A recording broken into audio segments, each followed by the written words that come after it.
Hello my dear welcome welcome welcome Rinaj happy life को आज आम माने अवचेतन मस्तिष्कर शक्ति पढ़ा संगे संगे आम नैनीताल भी बुलवा आपण मैंने तो जानी मु नैनीताल आसी छुट्टी रे बुलवाई आउ माने वीडियो तैयारी करि पारुनी ए बहीटा पढ़ी कि आम पढ़ी 11 चैप्टर पर्यंत पढ़ी 11 अध्याय जाके पढ़ी 11 तापर आज आम पढ़ा 12 अध्याय ये अवचेतन मस्तिष्क अनुसार केमती आम निजको सुस्थ रखिपर केमती आम शरीर को भल रखिपर केमती आम संपर्क को भल कर केमिति आम भविष्यत को उज्जवल कर सब जिनस आम ये अवचेतन मस्तिष्कर शक्ति को जागृत करी आमे आमर भविष्यत को बहुत सुंदर करिपरिबा आम संपर्क को भी भल करिपरिबा आमे टंका को भी बहुत आकर्षण करिपरिबा। आज आमे पढ़िबा कौन अध्याय 12 हैला कौन वैज्ञानिक माने किपरि अवचेतन मस्तिष्कर उपयोग करिथांती माने आमे जो बड़ बड़ वैज्ञानिक बा साइंटिस्ट मान को देखुचु से माने केमिति तांकर अवचेतन मस्तिष्क को बा पावर ऑफ सबकॉन्शियस माइंड को यूज करी कि एते बड़ वैज्ञानिक हेइछंती आउ सब एते बड़ बड़ जिनिस उद्भावन करिछंती सेही विषय रे आज पढ़िबा। अनेक वैज्ञानिक अवचेतन मस्तिष्कर प्रकृत महत्व को बुझंती। एडिसन मार्कोनी आइनस्टाइन एवं एमानंक भली आहुरी अनेक वैज्ञानिक अवचेतन मस्तिष्कर उपयोग करिछंती। आधुनिक वैज्ञानिक एवं उद्योगर सेमानंकर उपलब्धि आधुनिक विज्ञान और उद्योग रे सेमानंकर उपलब्धि गुड़िकरे अंतर्दृष्टि एवं वैषयिक कौशल संबंधी सूचना अवचेतन मस्तिष्क ही हेउछि। अनुसंधान जना पड़ी जे कौनसी जिनिसर क्रिया नयन रे अवचेतन शक्तिर उपयोग ही समस्त महान वैज्ञानिक मानंकु सफलता आनी देइछि। प्रसिद्ध रसायनविद फ्रेडरिक वॉन स्ट्रेडोनिज्कर एक घटना मने पड़े किपरि से अवचेतन मस्तिष्क को उपयोग करी निज समस्यार समाधान कले। से बहु समय धरी 6टी कार्बन एवं 6टी हाइड्रोजन परमाणु को क्रम रे रखी बेंजीन रासायनिक गठन बुझिबा पई चेष्टा करुथिले। जेतेबेले तांकर समस्त प्रयास व्यर्थ हैला से निजर प्रार्थना संपूर्ण भावरे अवचेतन मस्तिष्क को समर्पण करी लंडन जीवा पई बाहरी पड़िले। जेतेबेले से लंडन अभिमुखे जाउथिले बस रे चढ़ीबाकू जाउथिले हठात तांको कल्पना चक्षुरे एक झलक देखादेला। से देखिले सापटिए निज लांज को कामुड़ी देला एवं पिन हिल परी घूरिबाकू लागिला। फ्रेडरिक सेठी अटकी गले। तांकर बहु अपेक्षित प्रश्नर उत्तर जेमिति मिलिगला। परमाणु गुड़ी को वृत्ताकार क्रम रे सजाइबार विचार तांको मन को आसिला जहाको बेंजीन रिंग कुहा जाए। किपरि जणे विशिष्ट वैज्ञानिक महान उद्भावन कले। निकोला टेस्ला विद्युत क्षेत्र रे जणे प्रतिभाशाली वैज्ञानिक जी की साइंस म्यूजियम रे पिलामानंक प्रिय टेस्ला कॉइलर उद्भावन करिथिले। यह एक चार्ज होइथिबा धातव गोलक जदि केही एहाकु छुअंती गोलकर स्थिर विद्युत शक्ति तांकर केश खिय गुड़ी को थिया करि दिए। टेस्ला ब्रॉडकास्टिंग एनर्जी उपरे मध्य गवेषणा करिछंती। एही विषय उपरे तांकर चिंताधारा वर्तमान मध्य विप्लविक बोली विचार करा जाए। टेस्लांक मनरे जेतेबेले मध्य नुआ विचार आसुथिला से एहाकू कल्पना रे प्रस्तुत करुथिले। से जानिथिले जे अवचेतन मस्तिष्क एहाकू संपूर्ण भावरे प्रस्तुत करी चेतन मस्तिष्क को समस्त जरूरी अंश गुड़िक देखाइब ଯାହାର ଆବଶ୍ୟକତା ଏହାକୁ ଯଥାର୍ଥ ରୂପରେ ତିଆରି କରିବା ସମୟରେ ହେବ। ନୀରବରେ ସବୁ ପ୍ରକାର ସଂଶୋଧନ ବିଷୟରେ ଚିନ୍ତା କରି ସେ ନିଜ ମନରେ ତିଆରି ହୋଇଥିବା ଛବି ଅନୁରୂପ ଉତ୍ତମ ଉତ୍ପାଦ ଟେକ୍ନିସିଆନ ମାନଙ୍କୁ ଦେଇ ପାରିଥିଲେ। ଏକ ସାକ୍ଷାତକାରରେ ସେ କହିଥିଲେ, ସବୁବେଳେ ମୁଁ ମନରେ ଯେପରି କଳ୍ପନା କରିଥାଏ ମୋ ମେସିନ ଗୁଡ଼ିକ ଅବିକଳ ସେହିଭଳି କାମ କରେ। 20 ବର୍ଷରେ କେବେ ବି କୌଣସି ବ୍ୟତିକ୍ରମ ହୋଇନାହିଁ। ପ୍ରକୃତିବାଦୀ ନିଜ ସମସ୍ୟାର ସମାଧାନ ବାହାର କଲେ କିପରି? ପ୍ରକୃତିବାଦୀ ନିଜ ସମସ୍ୟାର ସମାଧାନ ବାହାର କଲେ କିପରି? ହାର୍ଭାର୍ଡ ବିଶ୍ୱବିଦ୍ୟାଳୟର ପ୍ରତିଷ୍ଠିତ ଆମେରିକୀୟ ପ୍ରକୃତିବାଦୀ ପ୍ରଫେସର ଲୁଇସ୍ ଆଗସିଜ୍ ଅବଚେତନ ମସ୍ତିଷ୍କର ଚମତ୍କାରୀ କାର୍ଯ୍ୟଶୈଳୀ ବିଷୟରେ ଶୋଇଥିବା ବେଳେ ଜାଣିବାକୁ ପାଇଥିଲେ।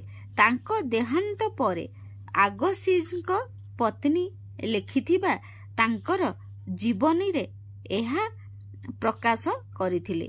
2 ସପ୍ତାହ ଧରି ସେ ଏକ ପଥର ଖଣ୍ଡରେ ସଂରକ୍ଷିତ ହୋଇଥିବା ଏକ ମାଛର ଜୀବାଶ୍ମ ଚିହ୍ନକୁ ଅଧ୍ୟୟନ କରିବା ପାଇଁ ଚେଷ୍ଟା କରୁଥିଲେ। କିଛି ନିର୍ଦ୍ଦିଷ୍ଟ ପରିଣାମ ନ ମିଳିବାରୁ ସେ କାମ ଛାଡ଼ି ସେଥିରୁ ଧ୍ୟାନ ହଟାଇବା ପାଇଁ ଚେଷ୍ଟା କଲେ। ଦିନେ ରାତିରେ ଶୋଇବାର କିଛି ସମୟ ପରେ ସେ ଉଠି ପଡ଼ିଲେ।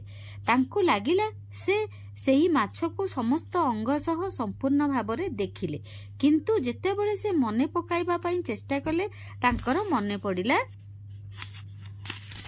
ପଡ଼ିଲା ନାହିଁ। ତଥାପି ସେ ତରତରରେ ପ୍ରୟୋଗଶାଳା ଡାର୍ଜିଲିଂ ପ୍ଲାଷ୍ଟିକ୍ସକୁ ଗଲେ। ଭାବିଲେ ଛାପକୁ ପୁଣି ଥରେ ଦେଖିଲେ ତାଙ୍କର ସବୁ ମନେ ପଡ଼ିବ, କିନ୍ତୁ ନା କିଛି ସୁଫଳ ମିଳିଲାନି। ଦ୍ୱିତୀୟ ରାତିରେ ମଧ୍ୟ ସେ ଝାପ୍ସା ଭାବରେ ମାଛଟିକୁ ଦେଖିଲେ। ତୃତୀୟ ରାତିରେ ସେ ନିଜ ମୁଣ୍ଡ ପାଖରେ କାଗଜ କଲମ ରଖି ଶୋଇଲେ, ଏହା ଭାବି ଯେ ସେ ମାଛଟି ଦେଖାଦେବା ମାତ୍ରେ ସେ କାଗଜ କଲମରେ ଆଙ୍କିଦେବେ, ତାହେଲେ ପରେ ଆଉ ଭୁଲିବେ ନାହିଁ। ସକାଳୁ ହୋଇ ଆସିବା ବେଳକୁ ସେ ସ୍ୱପ୍ନରେ ମାଛଟିକୁ ପୁଣି ଥରେ ଦେଖିଲେ। ଏଥର ମାଛଟି ତାଙ୍କୁ ଏତେ ସ୍ପଷ୍ଟ ଦେଖାଗଲା ଯେ ସେ ତାର ବୈଶିଷ୍ଟ୍ୟ ସବୁ ଚିହ୍ନଟ କରିପାରିଲେ। ପରେ ଭୁଲି ନ ଯିବା ପାଇଁ ଝାପ୍ସା ଆଲୁଅରେ ସେ ଚିତ୍ରଟି ଅଙ୍କନ କଲେ। ସକାଳେ ସେ ନିଜ ଆଙ୍କିଥିବା ଚିତ୍ରଟି ଦେଖି ଆଶ୍ଚର୍ଯ୍ୟ ହେଲେ। ଭାବିଲେ ଜୀବାଶ୍ମ ନିଜେ ନିଜକୁ କିପରି ଉନ୍ମୋଚିତ କରୁଛି। ଚିତ୍ରଟି ନେଇ ତୁରନ୍ତ ସେ ପ୍ରୟୋଗଶାଳାକୁ ଗଲେ। ନିହାଣରେ ପଥରକୁ ଖୋଦେଇ କରି ସେହି ଅଂଶଟି ବାହାର କରିପାରିଲେ ଯାହା ତଳେ ମାଛର ସମ୍ପୂର୍ଣ୍ଣ ଆକାର ଲୁଚି ରହିଥିଲା। ଆଗାସିଜ୍ ନିଜ ଆଖିକୁ ବିଶ୍ୱାସ କରିପାରିଲେନି। ତାଙ୍କର ସ୍ୱପ୍ନର ମାଛ ଏବଂ ପ୍ରକୃତ ଜୀବାଶ୍ମ ମଧ୍ୟରେ କୌଣସି ପାର୍ଥକ୍ୟ ନଥିଲା। ସେ ସହଜରେ ମାଛଟିର ବର୍ଗୀକରଣ କରିପାରିଲେ। ମଧୁମେହର ସମସ୍ୟା ସମାଧାନ କଲେ ନିପୁଣ ଚିକିତ୍ସକ। 1920 ଦଶକରେ କାନାଡାର ପ୍ରତିଷ୍ଠିତ ଚିକିତ୍ସକ ଫ୍ରେଡେରିକ୍ ବାଣ୍ଟିଂ ମଧୁମେହ ରୋଗ ବ୍ୟାପିବାକୁ ନେଇ ଚିନ୍ତିତ ଥିଲେ। ସେତେବେଳେ ଏହାର କୌଣସି ପ୍ରତିକାର ନଥିଲା। ଡକ୍ଟର ବାଣ୍ଟି ଏହି ସମସ୍ୟା ଉପରେ ବହୁତ ଗବେଷଣା କଲେ। ଅନ୍ତର୍ଜାତୀୟ ସ୍ତରୀୟ ପତ୍ର ପତ୍ରିକା ପଢ଼ିଲେ, କିନ୍ତୁ କିଛି ଲାଭ ମିଳିଲାନି। ସବୁଦିନ ଭଳି ବହୁ ଚେଷ୍ଟା ପରେ ଦିନେ ରାତିରେ କ୍ଳାନ୍ତ ହୋଇ ସେ ଶୋଇପଡ଼ିଥିଲେ। ତାଙ୍କ ଅବଚେତନ ତାଙ୍କୁ କୁକୁରର ବେକାର ହୋଇ ପଡ଼ିଥିବା ପାନକ୍ରିଆଜର ନଳୀରୁ ଅବଶେଷ ବାହାର କରିବାର ନିର୍ଦ୍ଦେଶ ଦେଲେ। ଏହା ପ୍ରେରଣାରୁ ହିଁ ସେ ଇନ୍ସୁଲିନ୍ ଆବିଷ୍କାର କରିପାରିଲେ ଏବଂ କୋଟି କୋଟି ଲୋକ ଏହା ଦ୍ୱାରା ଉପକୃତ ହେଲେ। ଆପଣ ଦେଖିବେ ଯେ ବାଣ୍ଟିଂ ବହୁ ସମୟ ଧରି ସମାଧାନ ପାଇଁ ଚେଷ୍ଟା କରୁଥିଲେ, କିନ୍ତୁ ହେଉନଥିଲା। ଅବଚେତନ ମସ୍ତିଷ୍କ ବିଳମ୍ବରେ ତାର ଉତ୍ତର ଦେଲା। ଗୋଟିଏ ରାତିରେ ସେ ଅବଚେତନ ମସ୍ତିଷ୍କ ଆପଣଙ୍କୁ ସମାଧାନ ଦେଇଦେବ। ସବୁବେଳେ ତାହା ଘଟି ନପାରେ। बेले बेले उत्तर डेरी रे आसे आपनको निरुत्साहित न होई धैर्य रखिबाको पड़िबो। जदि लगातार समाधान पाइबार विलंब हेउछि तेबे आपण बोधहुए अवचेतन मस्तिष्क को आपण समस्याटी बहुत बड़ बोली देखाई छंती। एथिरे आश्चर्य हेबार किछि नाही। आमको सबु बेले आम समस्या बड़ बोली लागे। बड़ होई नथिले सेगुड़िक समस्या होई नथांता। तेबे एहा एक भूल अवचेतन मस्तिष्क समय विहीन एवं स्थान विहीन अटे। आपण एहा भाबी सोई जांतु जे उत्तर आपणक पाखरे वर्तमान अछि। उत्तर को भविष्य पई छाड़ंतु नाही। एहार निश्चय उपरे आस्था रखंतु। सुनिश्चित हुंतु जे जेते अधिक आपण एही बही को पढुचंती आपणक समस्यार उचित उत्तर एवं उत्तम समाधान आपणको मिलुछि। किपरि सोवियत कन्सेंट्रेशन कैंप रु खसी आसिले वैज्ञानिक डॉक्टर लोथारोन ब्लैंक सिंट जड़े प्रतिभाशाली इलेक्ट्रोनिक इंजीनियर थिले। द्वितीय विश्वयुद्ध समय से सोवियत जेल कैंप रे बंदी थिले। सेठारो मुकुलिबार श्रेय से निज अवचेतन मस्तिष्क को देइछंती। से सही समय रे तांकु अनुभूति को एही परी प्रकाश करिछंती। मु रूस रो एक कोयला खणी रे युद्धबंदी भाबरे थिली। निज जेल प्रांगण रे अन्य बंदी मानकु परिवार मु देखिछि मरिवार मु देखिछि। आम उपरे निर्दयी सुरक्षाकर्मी अहंकारी ऑफिसर तत्क्षणात आदेश को कार्य लगाउथिबा कर्मचारी नजर रखिथिले। एक छोट चिकित्सकीय परीक्षा पर प्रत्येक व्यक्ति को निर्दिष्ट परिमाणर कोयला उठेबा पई आवंटित करा जाउथिला। जदि केही निज कोटा उठारु पारु नथिला तेबे ताकू दिया जाउथिला खाद्यर परिमाण कम करा जाउथिला। अल्प दिन पर तार मृत्यु हेई जाउथिला। मु सेठारो मुकुलिबा उपरे मोर ध्यान केंद्रित करिबारे लागिली। मु जानिथिली जे मोर अवचेतन मन निश्चिंत भाबरे किछि ना किछि उपाय बाहर करिवो। जर्मनी रो मोर घर नष्ट होई जाइथिला। मो परिवार रे आउ केही जीवित नथिले। मोर सबु सांग साथी एवं पूर्व सहकर्मी युद्ध रे मृत्युवरण करिथिले किंबा मो भली जातना गृह रे थिले। मु मोर अवचेतन मस्तिष्क को कहिली मोते लॉस एंजेल्स जिबार अछि एवं तुमको ही रास्ता बाहर करबाकू हेबो। मु लॉस एंजेल्स छवि सबु देखिली। किछि रास्ता एवं कोठा मोर भल भाबरे मने थिला। सबुदिन सबु राति मु कल्पना कली जे मु यूलिंगशायर रास्ता रे निज अमेरिकीय बांधवी को जीए कि वर्तमान मोर पत्नी सह जाउछि जाहांक सह मु युद्ध पूर्वरु बर्लिन रे भेटिथिली। मो कल्पना रे आमे स्टोर सबुको जाउथिलु बस रे बुलुथिलु। प्रत्येक दिन राति रे मु निज कल्पना रे एक स्वतंत्र स्थान रु गाड़ी नहीं लॉस एंजेल्स रे रास्ता रे बुलाए। मु एसबु को अत्यंत सजीव भावरे वास्तव भली अभ्यास कली। जेल बाहरे थिबा गछ मो पई जेतिकी वास्तव थिला मो काल्पनिक दृश्य गुड़िक मध्य मो पई सेतिकी वास्तव हेला। सबुदिन सकाळे मुख्य सुरक्षा प्रहरी बंदी मानकु धाड़ी रे ठिया करी गणु थिले। से 1 2 3 डाकिले जेतेबेले 70 डाकिले जहाँकि मो नंबर थिला मो पाखरे गली। से भितर 2-3 मिनिट पई ताकू कौनसी काम पई डका गला। से फेरिबा परे भूल रे से मो परे थिबा कैदी को 17 बोली गणिले। संध्यारे कैदी माने फेरिबा बेलकु सेमानंक संख्या समान थिला। मोर अभाव सेमाने जानी पारिले नाही। जना पड़िला बेलकु बहुत समय होई जाइथिला। मु चिन्हित न होई कैंप रो बाहरी आसिली एवं पूरा 24 घंटा न अटकी चालिबाकू लागिली। तापरे दिन गोटिए सुनसान जगार विश्राम नेली। मु माछ एवं जंगली ପଶୁକୁ ମାରି ଖାଇଲି। ପୋଲାଣ୍ଡ ଯାଉଥିବା ଏକ କୋଇଲା ଟ୍ରେନ୍ ମୋତେ ମିଳିଲା। ରାତିରେ ସେଥିରେ ବସି ସକାଳେ ମୁଁ ପୋଲାଣ୍ଡରେ ପହଞ୍ଚିଲି।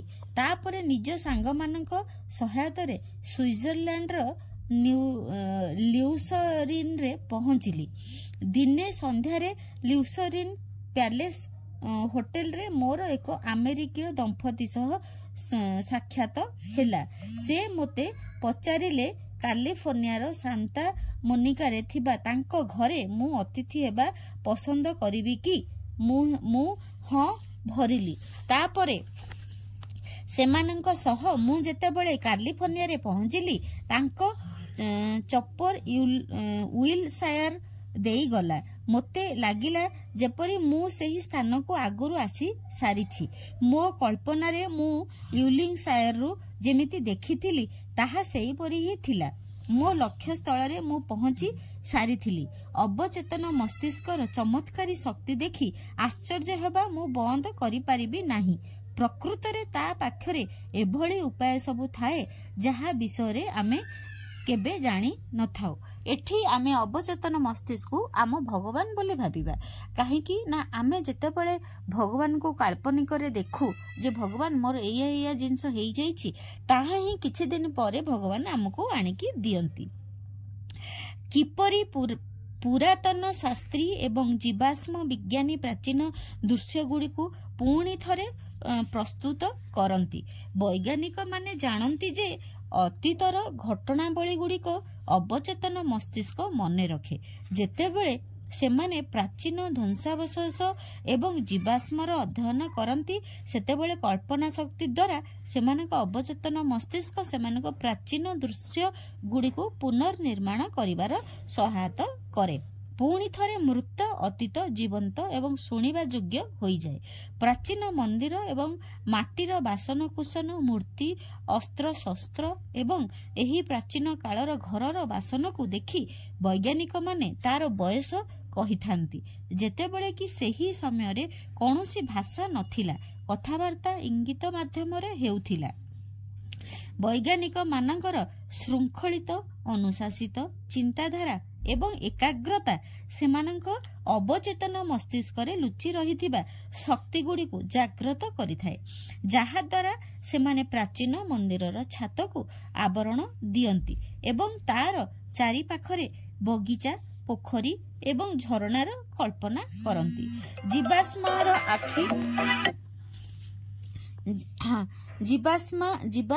ଆଖି, ନାକ ଏବଂ ମାଂସପେଶୀର ନିର୍ମାଣ କରିଥାଏ, ଯାହା ସାହାଯ୍ୟରେ ସେ ପୁଣି ଥରେ ଚାଲି ପାରିବେ, କଥା କହିପାରିବେ। ଅତୀତ ବର୍ତ୍ତମାନ ହୋଇଯାଏ ଏବଂ ଏଥିରୁ ଆମକୁ ଜଣାପଡ଼େ ଯେ ମନ ଭିତରେ କୌଣସି ସମୟ ଏବଂ ସ୍ଥାନ ନାହିଁ।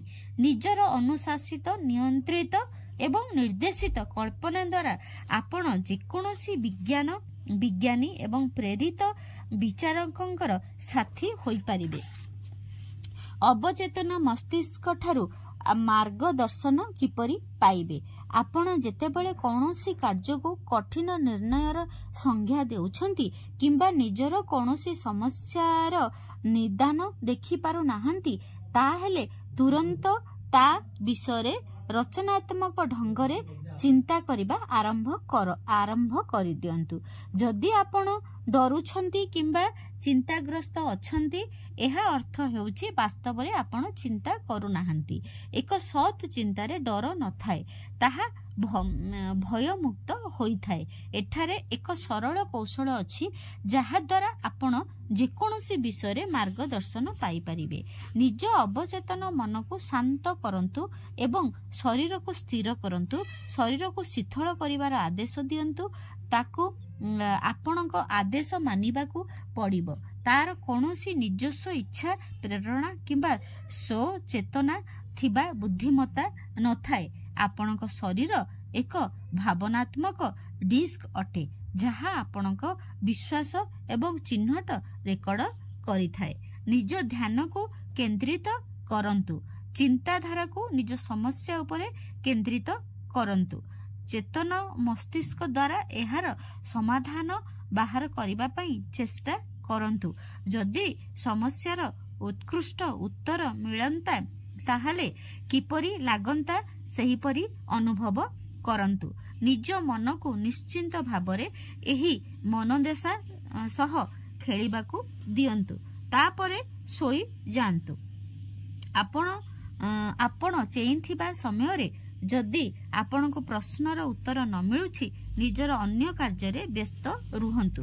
होई पारे अन्य कार्य व्यस्त थिबा समय रे हठात आपण मन को समाधान आसी पारे। जेपरि की टोस्ट रो भीतरु ब्रेड स्लाइस बाहर को आसे। अवचेतन मन ठारू मार्गदर्शन पाइबा पई सरल उपाय सबुठारू सठिक उपाय होई थाए। उदाहरण स्वरूप मु थरे एक बहुमूल्य मुदी हजई देली। सबु जगार खोजिला परे भी केउठी हेला मिलिला नाही। मते बहुत व्यस्त लागुथिला। रातिरे मु मोर अवचेतन को सेही परी कहिली जेमिति मु कोनोसी व्यक्ति को कहि थांती। सोइबा पूर्वरु मु कहिली तुमे सबु जानिछ मुदी केउठी अछि, तुमे जानिछ मते एते तुमे कहिबो मते तुमे एबे कहिबो मुदी केउठी अछि। सखाळे मु उठिला बेलकू मो कानरे सत्य जेमिति किए कहिला रॉबर्ट को पचार। मते बहुत अजब लागिला। रॉबर्ट मो पड़ोसींकर मात्र 9 वर्षर पुओ। से मो मुदी विषय केमिति जानिबो? तथापि मु मो भितरु आसुथिबा स्वरर कथा सुनिली। रॉबर्ट तांको घरे खेलुथिला। मु ता पाखकु जाई मुदी कथा पचारिली। हाँ, सांग मानक सह लुचकाली खेलिला बेले मु गोटिए मुदी पाइथिली। सेईटा काहार मु जानि नथिली। मु ताकू मो डेस्क उपरे रखिछि। सेईटा काहार बोली मु गोटे साइन लगाइबाकू चाहुथिली, किंतु भूली जाइछि। आपण आस्था रखिले अवचेतन मस्तिष्क सबु बेले आपण को उत्तर देब। बापांक यूइल विषय अवचेतन मस्तिष्क जणाइले। ह्यूगो और नामक जने युवक लॉस एंजेल्स रे मोर क्लास को आसंती। अवचेतन मस्तिष्क विषय तांकर अनुभूति से मते कहिले तांको बापांकर हठात देहांत हेला। से कौनसी विल प्रस्तुत करी नथिले भली प्रतीत करी नथिले भली प्रतीत हेउथिला। हेले तांको भौणी ह्यूगो को कहिले जे बापा थरे विल କରିଥିଲେ ଏବଂ ସେଥିରେ ସେ ସମସ୍ତଙ୍କ ମଧ୍ୟରେ ସମ୍ପତ୍ତି ସମାନ ଭାବରେ ବାଣ୍ଟିଥିଲେ। ହ୍ୟୁଗୋ ଜାଣିଥିଲେ ଯେ ଯଦି ବାପା ଉଇଲ୍ ପ୍ରସ୍ତୁତ କରି ନାହାନ୍ତି ତେବେ ସମ୍ପତ୍ତି ଷ୍ଟେଟର ନିୟମ ଅନୁସାରେ ଭାଗ ହେବ। ତାହା ବାପାଙ୍କ ଇଚ୍ଛା ଅନୁଯାୟୀ ନ ହୋଇପାରେ। ତାପରେ କୋର୍ଟ କଚେରୀ କାମରେ ମଧ୍ୟ ବହୁତ ଟଙ୍କା ଖର୍ଚ୍ଚ ହେବ। ସେ ଏବଂ ତାଙ୍କ ଭଉଣୀ ତାଙ୍କୁ ବହୁ ଜାଗାରେ ଉଇଲ୍ ଖୋଜିଲେ हेले पाइलेनी। सेमाने भाबिले बापा बोध हुए उइल करी नथिले। दिने दिने ह्यूगोंकर अवचेतन मस्तिष्क रे व्यवहार विषय मने पड़िला। सोइबा पूर्वरु से निज अंतर्मन सह कथा हेले एवं कहिले मु वर्तमान एही अनुरोध को अवचेतन मस्तिष्क को पूरण करिवा पई देउछि। से ही जानिछि उइल केउठी अछि। उइल र ठिकणा मते अवचेतन मन ही देव। तापरे से निज अनुरोध को दुईटी शब्द रे प्रकाश कले। उत्तर दियो। बारंबार से एहाकू दोहराइले। परदिन सखाळे लॉस एंजेल्स रे एक बैंक को जीवा पई तांकर प्रबल इच्छा हैला। तांको एहा अजब मध्य लागिला। तांको बापा थरे एही विषय रे कहितिबा मने पड़िला। बापांको मेल को बैंक रो एक चिठी आसीथिबा भली तांको लागिला। ठीक रे तांकर किछि मने पड़िला नाही, किंतु ए प्रहेलिकार निश्चिंत भावरे समाधान रहिबार अछि एतिकी से जानिथिले। सेही निर्दिष्ट बैंक को से गले। सेठारे से जानिबा को पाइले जे से तांको बापांको नारे एक सेफ डिपोजिट बॉक्स अछि। बॉक्स खोलिला परे सेथिरे बापांकर यूल थिला। आपनको सोइबा को जिबा समय रे आपनको भितरे लुचि रहिथिबा शक्ति जागृत होइथाय। धरी नियंतु आपण कल्पना करंतु जे निज संपत्ति बिक्री करिवे, शेयर किनिबे, पार्टनरशिप नियम नियम को कड़ा करिवे न्यूयॉर्क जिबे किंबा लॉस एंजेल्स रहिबे लॉस एंजेल्स रहिबे वर्तमानर डील को बजाय रखिबे किंबा नुआ करिबे एथिपई एमिति किछि करंतु गोटिए आराम चेयर रे किंबा निज ऑफिस टेबुल रे शांति रे बसंतु मने रखंतु से क्रिया एवं प्रतिक्रिया एक सार्वभौमिक नियम अटे क्रिया आपणक विचार अटे प्रतिक्रिया आपणक अवचेतन मनर उत्तर अटे अवचेतन मन प्रतिक्रिया दिए एवं बाध्य करिथाए एहा तार प्रकृति एहा पालटी आसे पुरस्कार दिए एवं शुणे सुजे किंबा प्रतिफल दिए एहा अनुरूपरे नियम एहा एही भरी प्रतिक्रिया देइथाए जेमिति आपण उचित क्रिया विषय रे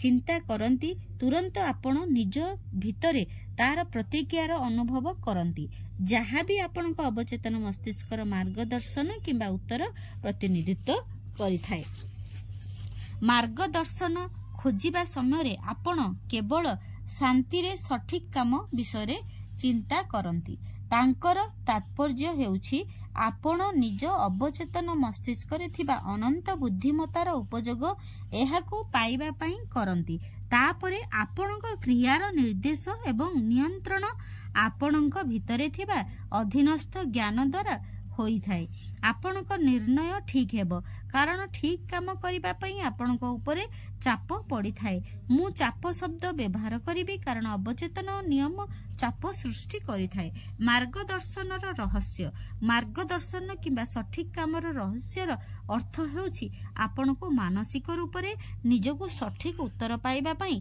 समर्पित करिबाको पड़िबो जेतेबेले जाए आपणको एहा सठिक उत्तर मिली नाही प्रतिक्रिया एक अनुभव एवं आंतरिक सचेतन एक उत्कट इच्छा जहा द्वारा आपण जानी पारंती जे आपण जानिछंती निज शक्ति को आपण सेही स्तर पर्यंत व्यवहार करिछंती जेउठारो से आपणको व्यवहार करिबा आरंभ करिथाए आपण जेतेबेले निज भितरे थिबा अधीनस्थ ज्ञानर उपयोग करूछंती सेतेबेले आपण केबे हारू नाहांती किंबा भूल पदक्षेप नेउ नाहांती आपण देखिबे जे आपणकर समस्त उपाय मंगलकारी एवं समस्त मार्ग शांति रे थिला मने रखिबा योग्य पॉइंट गुड़िक कौन कौन आपण मने रखिबे एथिरो कौन आपण शिखिले मने रखंतु जे सबु महान वैज्ञानिक सफलता एवं सेमानकर अद्भुत उपलब्धि चयन अवचेतन मस्तिष्क द्वारा करा जाउछि आउ गोटे पॉइंट है कौनसी जटिल समस्यार समाधान रे निजर सचेत उपस्थित एवं समर्पण देवा द्वारा आपण अवचेतन समस्त तथ्य को एकत्रित करिथाए उत्तर न मिलिबा पाई आपण दायी कारण आपण चिंता करंती जे एही समस्या बड़ एहार समाधान विलंब रे हेबो अवचेतन पाखरे कौनसी समस्या नाही ता पाखरे केवल समाधान रहिछि एहा विश्वास करंतु जे वर्तमान आपणक पाखरे उत्तर रहिछि उत्तर पाइबार आनंद अनुभव करंतु अवचेतन मस्तिष्क आपणक भावना गुड़िक उपरे निजर प्रतिक्रिया देव जेउ वैज्ञानिक माने प्राचीन लेखनी मंदिर अवशेष इत्यादि उपरे निजर ध्यान केंद्रित करूछंती अतीत रे दृश्य गुड़िकर पुनर्निर्माण करूछंती अवचेतन शक्ति सेही काम रे सेमानकर सहायता करूछंती मार्गदर्शन किंबा सठिक कामर रहस्यर अर्थ हेउछि आपनको मानसिक रूप रे निजको सठिक उत्तर पाइबा पई समर्पण करबाको पड़िबो जेतेबेले जाय आपनको एहा सठिक उत्तर मिली नाही प्रतिक्रिया एक अनुभव एक आंतरिक सचेतनता एवं उत्कृष्ट इच्छा जहा द्वारा आपण जानि पारंती जे आपण जानिछंती आज आमे पढिले अध्याय 12 केमिति आम अवचेतन मस्तिष्क को आम शरीर को शांत करी अवचेतन मस्तिष्क को क्वेश्चन कले आम अवचेतन मस्तिष्क आमर सबु समस्यार समाधान र उत्तर देई पारिबे मो आशा मोर विश्वास आपण माने एही चैप्टर को बुझी पारिले। आज आमे पढ़िले चैप्टर 12 आउ रहिला आहुरी केते चैप्टर अछि आमे पढ़िबा धीरे धीरे 13 14 बहुत चैप्टर अछि किंतु आजिर आपण माने बुझी पारिले आपण केमिति शरीर को शांत करिवे केमिति आपण क्वेश्चन करिवे आपण आम अवचेतन मस्तिष्क को करले से आम अवचेतन मस्तिष्क हमको आंसर देबे। Thank you so much. God bless you, God bless you, God bless you.